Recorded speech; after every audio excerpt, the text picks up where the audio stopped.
پہلا خط نبی کریم نے لکھنا شروع کر دیا، اپنے آپ کو مضبوط کیا، مدینہ کی ریاست کو کیا کیا؟ مضبوط کیا۔ خط لکھا بادشاہوں کو، کس کو؟ کیا بات ہے!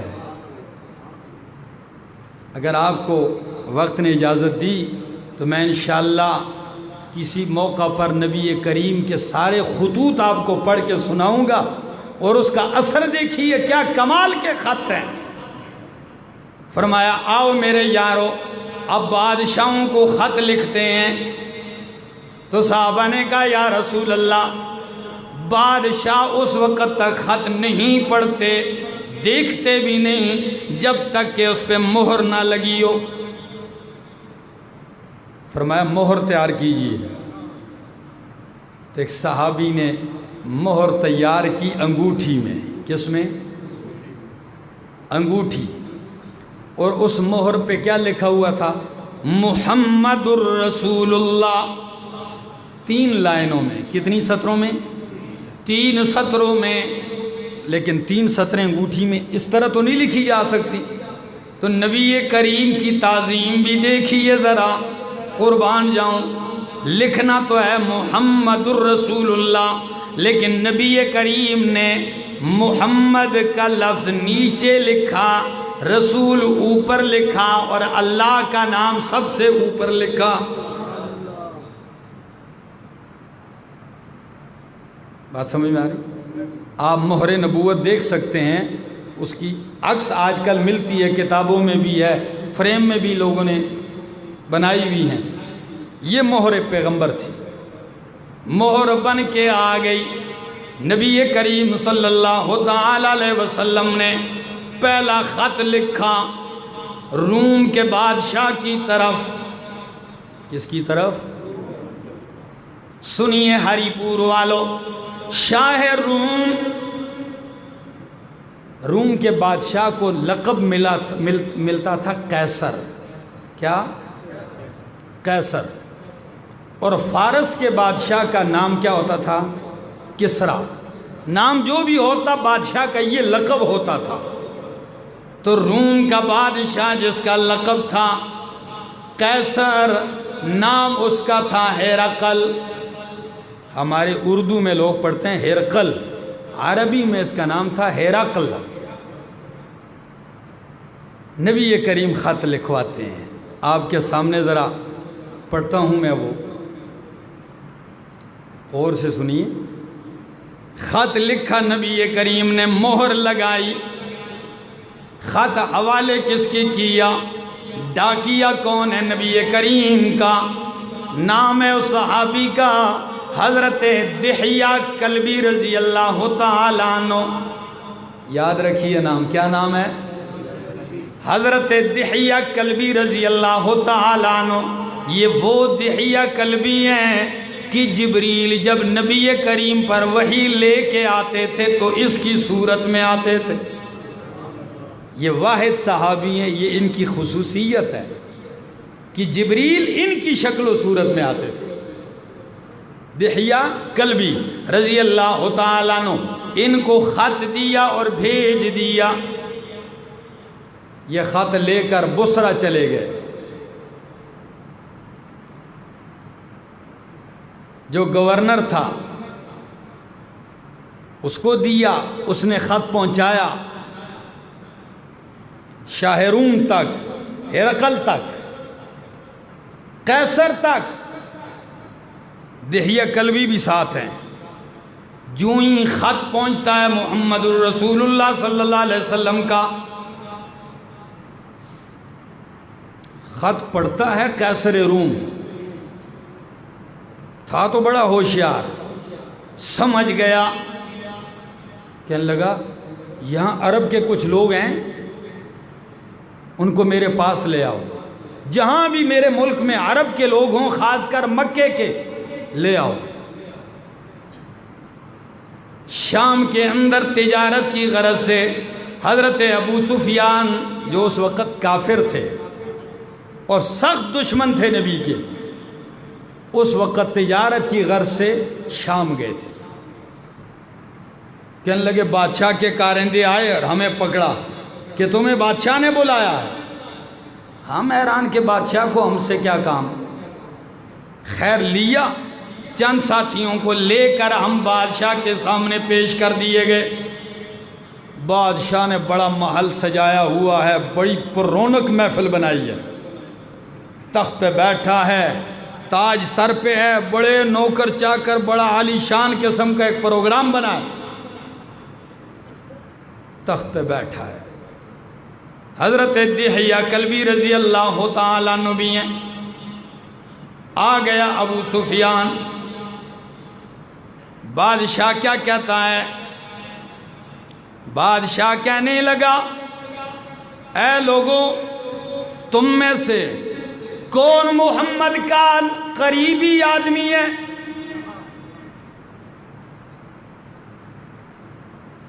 نبی علیہ السلام کے بارے میں جو لفظ استعمال کیے قیصر نے، ہرقل نے، وہ میں آپ کے سامنے نقل کرتا ہوں۔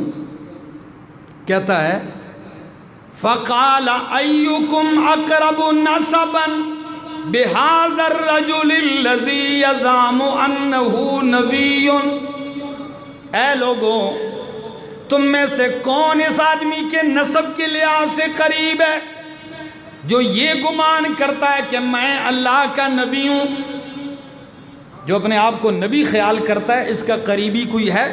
تو ابو سفیان کہنے لگا فَقُلْتُ أَنَا أَقْرَبُهُمْ نَسَبًا، میں قریبی ہوں، میں ان کا قریبی ہوں۔ تو پتہ ہے بادشاہ نے کیا کہا؟ أَدْنُوهُ مِنِّي، اس کو میرے قریب کر دو۔ ابو سفیان کہتے ہیں مجھے بادشاہ کے قریب کیا گیا اور میرے باقی ساتھیوں کو بادشاہ نے کہا باقی اس کے پیٹھ کے پیچھے کھڑے ہو جاؤ۔ ابو سفیان آگے ہیں اور ابو سفیان کے ساتھی ابو سفیان کی پیٹھ کے پیچھے ہیں۔ اور بادشاہ کیا کہنے لگا؟ ثم قال لترجمانہ، ترجمان بلایا گیا، ترجمان آیا، بادشاہ نے ترجمان سے کہا ان سے کہیے انی سائل ھذا، میں ان سے پوچھنے والا ہوں کچھ باتیں عن ھذا الرجل، اس شخص کے بارے میں، فَإِن كَذَّبَنِي، اگر یہ جھوٹ بولے مجھ سے تو فَكَذِّبُوهُ، تم اس کو جھٹلاؤ۔ میری بات سمجھ میں آ رہی ہے آپ لوگوں کو؟ بادشاہ کہتا ہے لوگوں میں اس سے پوچھنے لگا ہوں نبی کریم کے بارے میں، اگر یہ جھوٹ بولے تو اس کے ساتھیوں کو چاہیے کہ اس کی تکذیب کریں کہ ہاں ادھر جھوٹ بولا۔ اب ابو سفیان بھی کہتے ہیں کہ میں بھی حیران ہوں، سامنے نہیں کھڑے، پیٹھ پیچھے ہیں کہ آنکھوں میں اشارہ ہو جائے۔ اب جدھر میں نے جھوٹ بولا ہے، بادشاہ کا دربار ہے، جھوٹ نہیں بول سکتا، یہاں مجھے جھٹلایا جا سکتا ہے، ذلیل ہو جاؤں گا۔ میں نے دل میں کہا جو کہوں گا سچ سچ کہوں گا۔ اب ابو سفیان کے الفاظ پہ غور کیجیے۔ قال فواللہ، اللہ کی قسم ہے، لولا الحیاء من ان یأسروا علی کذبا، اگر مجھے جھوٹا نہ قرار دیا جائے، مجھ پہ جھوٹ کا الزام نہ لگائیں تو میں جھوٹ ضرور بولتا، لیکن اس ڈر کی وجہ سے میں نے جھوٹ نہیں بولا۔ اب ذرا آپ بھی سنیے اور لطف اٹھائیے۔ بادشاہ کا پہلا سوال، قیصر کہتا ہے، شاہ روم ہرقل کہتا ہے، پہلا سوال کیف نسبہ فیکم، کیف نسبہ فیکم، او ابو سفیان یہ نبی جس نے نبوت کا دعویٰ کیا ہے یہ تم میں سے کس نسب کا مالک ہے؟ اس کا نسب کیسا ہے، خاندان کیسا ہے؟ تو ابو سفیان کہتے ہیں قلت هو فینا ذو نسب، میں نے کہا کہ بادشاہ وہ ہم میں سب سے اونچے نسب والا ہے، سب سے اونچے نسب والا ہے، سب سے اونچے خاندان والا ہے۔ یہ سوال آپ بھی یاد رکھیے۔ دوسرا سوال بادشاہ نے کہا فَهَلْ قَالَ هَذَا الْقَوْلَ مِنْكُمْ أَحَدٌ قَطُّ قَبْلَهُ۔ اے ابو سفیان، اس خاندان میں، تمہارے اس عظیم خاندان میں اس شخص سے پہلے بھی کسی نے نبوت کا دعویٰ کیا تھا کہ نہیں؟ اس سے پہلے کسی نے نبوت کا دعویٰ کیا؟ تو ابو سفیان کہتے ہیں قلت لا، میں نے کہا نہیں، اس سے پہلے ہمارے خاندان میں کسی نے نبوت کا دعویٰ نہیں کیا ہے۔ کتنے سوال ہو گئے؟ 2۔ تیسرا سوال حل کان من آبائہ من ملک، کیا اس کے خاندان میں کوئی بادشاہ گزرا ہے؟ فقلت لا، میں نے کہا اس کے خاندان میں، اس کے نسب میں بادشاہ کوئی نہیں گزرا۔ کتنے سوال؟ 3۔ چوتھا سوال قلت، پتہ ہے میں بادشاہ نے پھر یہ پوچھا کہ اشراف الناس تبعوہ ام ضعفاؤہم، اشراف الناس تبعوہم، کیا شریف لوگ اس کی اتباع کرتے ہیں، امیر سرمایہ دار بڑے لوگوں نے مانا ہے، ام ضعفاؤہم، یا غریب بے کس لاچار کمزوروں نے مانا ہے اس کو نبی؟ یہ بتائیے، اشراف الناس اتبعوہ ام ضعفاؤہم؟ تو ابو سفیان کہتے ہیں قلت بل ضعفاؤہم، میں نے کہا امیروں نے نہیں مانا، غریب اور کمزور نادار لوگوں نے مانا ہے۔ کتنے سوال ہو گئے؟ 4۔ 5واں سوال بادشاہ نے یہ پوچھا ایزیدون ام ینقصون، یہ بتاؤ وہ بڑھ رہے ہیں یا کم ہو رہے ہیں؟ کیا وہ زیادہ ہو رہے ہیں، بڑھ رہے ہیں، یا کم ہو رہے ہیں؟ قلت بل یزیدون، میں نے بادشاہ سے کہا بلکہ وہ دن دگنی رات چگنی بڑھ رہے ہیں، وہ تو ترقی کر رہے ہیں۔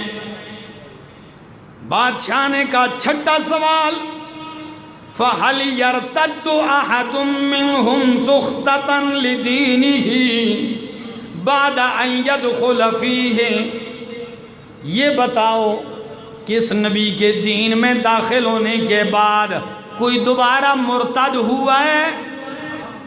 اللہ اکبر۔ ہری پور والوں سنیے، عجیب غریب سوال ہے، کیا اس کے دین میں داخل ہونے کے بعد اس کا کوئی ساتھی دین سے متنفر ہو کے مرتد ہوا ہے کہ نہیں؟ قلت لا، ابو سفیان کہتے ہیں میں نے کہا نہیں، وہ ٹکڑے ٹکڑے تو ہو سکتے ہیں لیکن اس کے دین کو چھوڑنے کے لیے تیار۔ اچھا، کتنے سوال ہو گئے؟ 6۔ 7واں سوال بادشاہ کہنے لگا فَهَلْ كُنْتُمْ تَتَّهِمُونَهُ بِالْكَذِبِ قَبْلَ أَنْ يَقُولَ مَا قَالَ، اے ابو سفیان یہ بتاؤ نبوت کا دعویٰ کرنے سے پہلے تم نے کبھی اس کو جھوٹ میں دیکھا ہے؟ کسی نے اس پر جھوٹ کی تہمت لگاتے ہوئے دیکھا ہے تم نے؟ کبھی تم نے اس کو جھوٹ سے متہم کیا ہے؟ تو ابو سفیان کہنے لگا اللہ، اس دعوی نبوت سے پہلے ان کو کسی نے جھوٹا نہیں کہا، کسی معاملے میں جھوٹ نہیں بولا۔ بادشاہ نے 8واں سوال کر دیا، کہتا ہے فَهَلْ يَغْدِرُ، کیا کبھی دھوکہ کرتا ہے؟ غداری کرتا ہے؟ یغدرو، غدر، دھوکہ کیا ہے کبھی کسی کے ساتھ؟ قلت لا، کبھی آج تک غدر دھوکہ نہیں کیا، لیکن اس کے ساتھ ایک جملہ ٹچ کر دیا۔ ابو سفیان کہتے ہیں جتنی گفتگو ہو رہی تھی مجھے ایک لفظ بھی شامل کرنے کا موقع نہیں مل رہا تھا کہ میں کوئی اضافی ٹوٹکا لگاؤں، ادھر مجھے موقع مل گیا۔ وہ موقع کیا تھا ذرا آپ بھی دیکھیے۔ فَقُلْتُ، ابو سفیان کہتے ہیں بادشاہ نے کہا کہ کیا کبھی دھوکہ دیا ہے؟ میں نے کہا لا، کبھی دھوکہ نہیں دیا۔ وَنَحْنُ مِنْهُ فِي مُدَّةٍ لَا نَدْرِي مَا هُوَ فَاعِلٌ فِيهَا، لیکن اب ہمارا اور ان کے درمیان معاہدہ ہو چکا ہے، اب پتہ نہیں دھوکہ کرتے ہیں یا نہیں۔ کہتے ہیں یہ لفظ میں نے اضافی لگا دیا، حالانکہ بادشاہ نے اس کا پوچھا۔ کہتے ہیں میں نے کہا کچھ نہ کچھ تو لگانا چاہیے، یہ لفظ لگا کہ ہاں اب ہمارا معاہدہ ہوا ہے، اب پتہ نہیں معاہدہ پورا کرتے ہیں یا نہیں کرتے۔ اگلی بات بھی سنیے، کتنے سوال ہو گئے؟ 9واں سوال بادشاہ نے پوچھا۔ بادشاہ کہتا ہے فَهَلْ قَاتَلْتُمُوهُ، کیا تمہاری لڑائی ہوئی ہے کبھی، جنگ جدال، کہ لڑائی ہوئی جنگیں؟ میں نے کہا نعم، لڑائیاں ہوتی رہیں۔ تو بادشاہ کہنے لگا فَكَيْفَ كَانَ قِتَالُكُمْ إِيَّاهُ، تمہارے اور ان کے درمیان جنگ کیسی ہوتی ہے، کس طرح ہوتی ہے لڑائی؟ تو میں نے کہا ابو سفیان کہتے ہیں الحرب بیننا و بینہ سجال ینال منا وننال منہ، جنگ ہمارے اور ان کے درمیان ڈھول ہے، کبھی ہم جیتتے ہیں کبھی وہ جیتتے ہیں، اونچ نیچ ہار جیت لگی رہتی ہے۔ کتنے سوال ہو گئے؟ 9۔ 10واں سوال قال فماذا یامرکم، 10واں سوال بادشاہ نے کہا ابو سفیان ماذا یامرکم، یہ نبی نبوت کا دعویٰ کرنے کے بعد تمہیں حکم کیا دیتا ہے، کس چیز کی دعوت دیتا ہے، کیا چاہتا ہے؟ قلت، ابو سفیان کہتے ہیں میں نے کہا کہ نبوت کا دعویٰ کرنے کے بعد یہی کہتا ہے یقول اعبدوا اللہ وحدہ ولا تشرکوا بہ شیئا، وہ کہتا ہے اعبدوا اللہ، اللہ ہی کی بندگی کرو اور اس کے سوا کسی کو اس کا شریک نہ بناؤ، وَاتْرُكُوا مَا يَقُولُ آبَاؤُكُمْ، جو تمہارے باپ دادا کہتے تھے وہ چھوڑو، اللہ ہی کی بندگی کرو، اس کے ساتھ کسی کو شریک نہ ٹھہراؤ۔ وَيَأْمُرُنَا بِالصَّلَاةِ وَالصِّدْقِ وَالْعَفَافِ وَالصِّلَةِ، وہ ہمیں حکم دیتا ہے نماز کا، وَالصِّدْقِ سچائی کا، وَالْعَفَافِ اور پاک دامنی کا، پاک دامن رہو، وَالصِّلَةِ صلہ رحمی کرو، رشتوں کو جوڑو، رشتوں کو ختم نہ کرو۔ فَقَالَ لِلتَّرْجُمَانِ، 10 سوال آپ نے سن لیے، ابو سفیان کے جواب بھی سن لیے، اب بادشاہ کا تبصرہ سنیے۔ بادشاہ ترجمان سے کہتا ہے فَقَالَ لِلتَّرْجُمَانِ قُلْ لَهُ كَيْسِ سَأَلْتُكَ عَنْ نَسَبِهِ، او ابو سفیان میں نے تجھ سے محمد کے نسب کے بارے میں پوچھا، پس تو نے کہا کہ وہ اعلیٰ نسب والا ہے، تو سن وَكَذَلِكَ الرُّسُلُ تُبْعَثُ فِي نَسَبِ قَوْمِهَا، اسی طرح رسول ہوتے ہیں کہ وہ قوم میں سب سے اعلیٰ نسب میں ہوتے ہیں۔ ذہانت دیکھیے، پہلے سوال پہ تبصرہ، کہ تو نے کہا اونچے نسب والا ہے تو واقعی نبی اونچے نسب میں ہی ہوتا ہے۔ میں نے تجھ سے دوسرا سوال کیا کہ کیا نبوت کا دعویٰ اس کے خاندان میں پہلے کسی نے کیا ہے یا نہیں؟ تو نے کہا اس سے پہلے کسی نے نبوت کا دعویٰ۔ تو میں سمجھ گیا کہ اگر اس سے پہلے باپ دادا میں سے کسی نے نبوت کا دعویٰ کیا ہوتا تو میں سمجھتا کہ یہ اپنے باپ دادا کی تقلید اور اتباع کرتے ہوئے دعویٰ کر رہا ہے۔ ہم بھی کہتے موروثی کام ہے، کیا باپ دادا بھی یہی کرتے آئے تو انہوں نے بھی ان کی اتباع میں کر دیا ہے، لیکن تو نے کہا ہے کہ نہیں، باپ دادا میں کسی نے نبوت کا دعویٰ نہیں کیا ہے، تو یہ کسی کی اتباع میں یہ دعویٰ نہیں کر رہا، واقعی سچا رسول ہے۔ پھر میں نے تجھ سے یہ بھی سوال پوچھا کیا اس کے خاندان میں آبا و اجداد میں کوئی بادشاہ گزرا ہے کہ نہیں؟ تو نے کہا بادشاہ نہیں گزرا ہے۔ تو میں سمجھ گیا کہ اگر اس کے باپ دادا میں کوئی بادشاہ گزرا ہوتا تو میں سمجھ جاتا کہ یہ باپ دادا کی چھینی ہوئی بادشاہت واپس لانے کے لیے نبوت کا دعویٰ کر رہا ہے، ان کے تخت کو حاصل کرنا چاہتا ہے، باپ دادا کی ہاری ہوئی سیٹ واپس لینا چاہتا ہے، ٹھیک ہے نا؟ اس کے لیے لڑ رہا ہے، شاید اس لیے دعویٰ کیا ہو۔ اچھا تو نے کہا نہیں کیا۔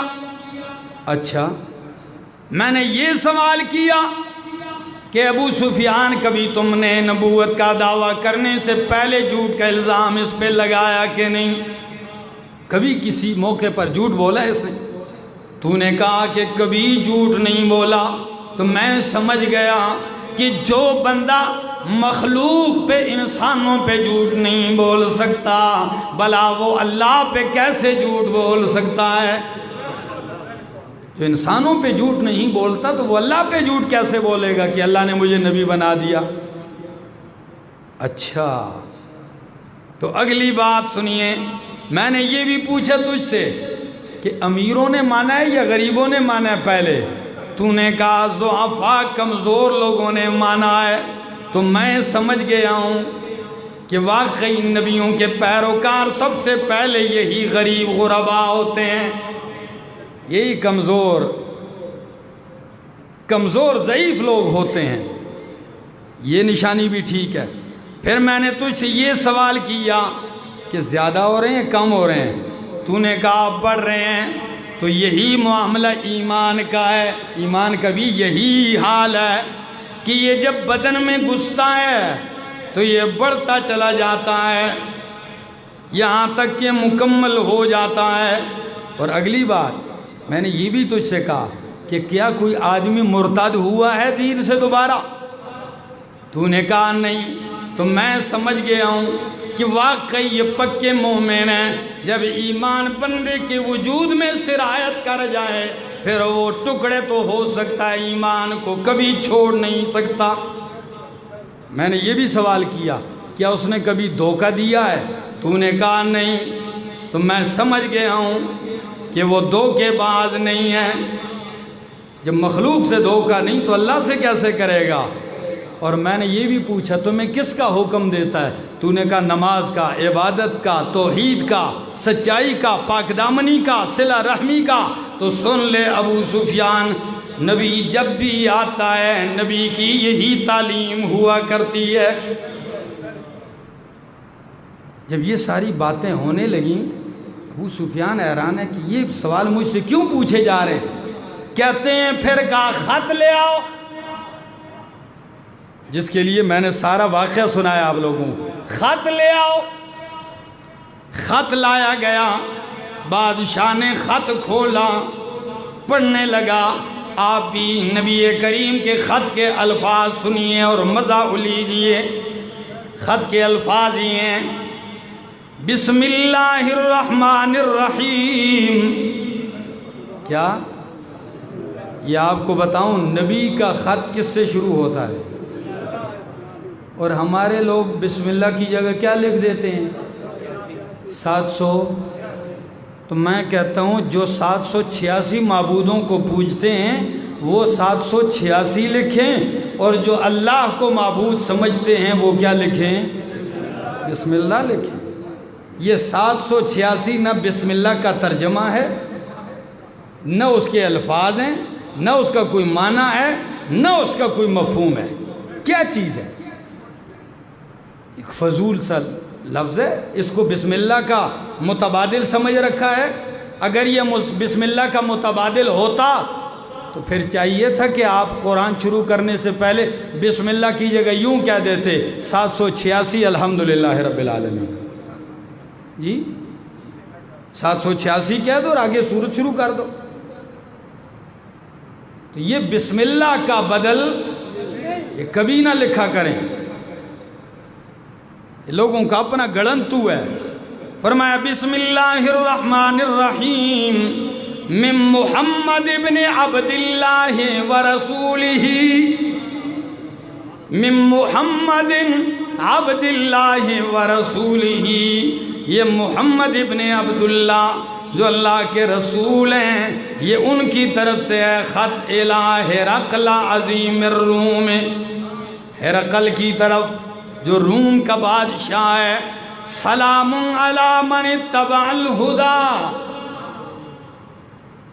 کافر کو السلام علیکم نہیں کہا، نبی کا لفظ دیکھا ہے کیا کہا؟ سلام علی من اتبع الہدی، سلامتی ہو اس شخص پر جو ہدایت کی پیروی کر جائے، اس شخص پر سلامتی ہو جو ہدایت کی پیروی کر جائے۔ فرمایا اما بعد، تمہید کے بعد، فإنی ادعوک بدعایت الاسلام اسلم تسلم، میں تجھے اسلام کی دعوت دیتا ہوں۔ بادشاہ کو خط میں کیا لکھا؟ اما بعد فإنی ادعوک بدعایت الاسلام، میں تجھے اسلام کی دعوت دیتا ہوں۔ اسلم، مسلمان ہو جا، تسلم، سلامتی پا جائے گا۔ اور کیا ہے جملے پر؟ اسلم تسلم، اسلام لیا سلامتی پا جائے گا۔ اور یہ بھی سن، یؤتک اللہ اجرک مرتین، اللہ تجھے اجر ڈبل دے گا، دوہرا اجر دے گا۔ فَإِن تَوَلَّيْتَ، او بادشاہ اگر تو پھر گیا تو سن لے، فَإِنَّ عَلَيْكَ إِثْمَ الْعَرِيسِيِّينَ، تو تجھ پر ساری رعایا اور عوام کا گناہ بھی ہوگا۔ اگر مان گیا تو دوہرا اجر، نہیں مانے گا تو تجھ پر عوام کا بوجھ اور گناہ بھی پڑے گا۔ اور اگلی آیت کیا لکھی؟ فرمایا یا اہل الکتاب، یا اہل الکتاب تعالوا الی کلمۃ سواء بیننا وبینکم الا نعبد الا اللہ ولا نشرک بہ شیئا ولا يتخذ بعضنا بعضا اربابا من دون اللہ فَإِن تَوَلَّوْا فَقُولُوا اشْهَدُوا بِأَنَّا مُسْلِمُونَ۔ آیت سنیے، فرمایا اے اہل کتاب آؤ اِلَىٰ کَلِمَةٍ سَوَاءٍ بَيْنَنَا وَبَيْنَكُمْ، ایک ایسی بات کی طرف جو ہمارے اور تمہارے درمیان مشترکہ ہے۔ آؤ اتحاد کرتے ہیں، اتفاق کرتے ہیں، کس چیز پر؟ ایک ایسی بات پر جو ہمارے اور تمہارے درمیان مشترک ہے۔ وہ کیا ہے؟ اللہ نعبد الا اللہ، کہ ہم اللہ ہی کی عبادت کریں گے، ولا نشرک بہ شیئا، اور اللہ کے ساتھ کسی کو شریک نہیں بنائیں گے، اور ہمارے بعض کو معبود اور رب نہیں بنائیں گے اللہ کے سوا۔ فَإِن تَوَلَّوْا، اگر تم پھر گئے تو سن لیجئے، تم گواہ ہو جاؤ میرے پیغمبر، ان سے کہہ دیجئے گواہ ہو جاؤ بِأَنَّا مُسْلِمُونَ کہ ہم تو مسلمان ہیں۔ یہ نبی کریم کا خط تھا۔ بادشاہ نے یہ خط پڑھا اور پڑھنے کے بعد کیا کہا؟ کہتا ہے اے ابو سفیان، اے ابو سفیان سن لیجئے، اگر یہ تیرے سارے سوال سچ ہیں جیسے تو نے کہا تو سن لیں، یہ واقعی اللہ کا سچا رسول ہے، اس کا راستہ کوئی نہیں روک سکتا، اور ان قریب یہ میرے پاؤں کی جگہ کا بھی مالک بن جائے گا، یعنی میری بادشاہت کو بھی لے لے گا، یہ ساری دھرتی پہ قابل ہو جائے گا۔ جب یہ باتیں کی، خط پڑا تو شور مچ گیا، دربار میں شور ہو گیا، لوگوں کی آوازیں، چیخ و پکار، ہنگامہ برپا ہو گیا، کافر جو تھے سارے۔ جو ہی شور شروع ہو گیا، ابو سفیان کہتے ہیں ہمیں پکڑ کے باہر نکال دیا گیا، نکلو۔ بادشاہ نے لوگوں کا غصہ ٹھنڈا کروایا، بادشاہ ڈر گیا، تصدیق کر گیا نبی کی، ڈر گیا، لوگ سارے بگڑ گئے۔ بادشاہ پریشان ہے، اب کیا کروں؟ کیونکہ بادشاہ نے یہ جملے بھی کہے کہ اگر میں ادھر ہوتا تو میں ان کے پاؤں دھو کے پیتا۔ اب لوگ مخالف ہو گئے، خدا را یہاں ایک جملہ کہنا چاہتا ہوں۔ بادشاہ کچھ عرصہ چپ رہا، ہمس چلا گیا، وہاں لوگوں کو اکٹھا کیا، بڑے بڑے وزیروں کو، ارکان پارلیمنٹ کو سب جمع کیے، دروازے بند، مولوی اور پیروں کو بھی جمع کیا، دروازوں کو بند کر دیا۔ کہتا ہے اے لوگو، کیا تم یہ چاہتے ہو تمہاری بادشاہت مضبوط ہو جائے؟ سب نے کہا چاہتے ہیں۔ کیا تم چاہتے ہو کامیاب ہو جاؤ؟ سب نے کہا ہاں۔ کیا تم چاہتے ہو کہ رائے راست پا جاؤ؟ سب نے کہا ہاں۔ تو قیصر کہنے لگا پھر میری بات مان لو، جس نبی نے مکے مدینے سے خط بھیجا ہے اس پہ ایمان لے آؤ۔ جو ہی یہ بات کہی، یہ سارے ایسے بھاگے، یہاں لفظ میرے پاس موجود ہیں کہ جیسے حمر الوحش، جیسے جنگلی گدھے ہوتے ہیں، ایسے بھاگے، اتنے متنفر ہو گئے، بھاگے، اور جو ہی دروازوں کی طرف گئے تو دروازے آگے سے بند ہیں۔ بادشاہ سمجھ گیا کہ میں اکیلا رہ گیا ہوں، بادشاہت کرسی ہاتھ سے جانے والی ہے، کرسی جا رہی ہے۔ اب جب کرسی جا رہی ہے، لوگ مخالف ہو گئے، تو پھر کہنے لگو ٹھہر جاؤ ٹھہر جاؤ، ادھر آؤ ادھر آؤ، میں تمہیں ایمان کی دعوت نہیں دے رہا تھا، میں تمہارا امتحان لے رہا تھا کہ تم دین پہ کتنے پکے ہو اپنے دین میں۔ جب لوگوں نے یہ دیکھا تو فوراً لوگوں کا غصہ ختم، فوراً بادشاہ کے سامنے سجدے میں گر گئے۔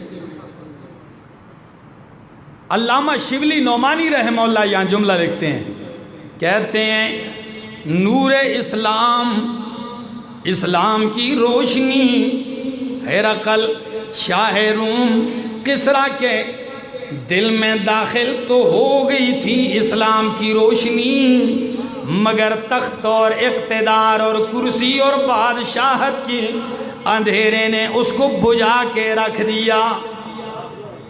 روشنی گئی تو صحیح اندر، لیکن کرسی کا نشہ اتنا سخت ہے، بادشاہت اور اقتدار کی ہوس اتنی ہے کہ وہ روشنی بجھ کے رہ گئی، اقتدار کی تاریکی نے اسے اپنی لپیٹ میں لے کے بجھا دیا اور ایمان سے محروم رہا۔ وقت نہیں ہے، ایک اور خط پڑھ دیتا، لیکن انشاءاللہ اگلے جمعے موقع ملا تو اگلے جمعے۔ آخر دعوانا الحمدللہ۔